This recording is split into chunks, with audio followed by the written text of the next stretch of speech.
Here, as you can see, my Acrobat is freezed or not working. If I click on close window, also we can see my Acrobat is not closing because of it's now freeze. Now I'll show you the easiest way to unfreeze the Acrobat. So click on your computer start menu, and here go to your computer settings. Under settings, select system settings. Under system settings, click on developers, and under developers options, here you will find this end task. So we have to enable this end task option, so make sure it's turned on.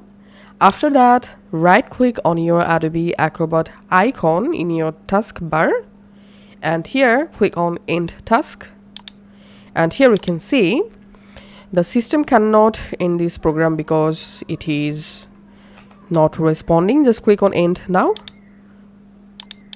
and your Adobe Acrobat will immediately exit just like this. Once it successfully exit, now you can go ahead and relaunch your Adobe Acrobat, and you can use your Adobe Acrobat without any hassle, just like this.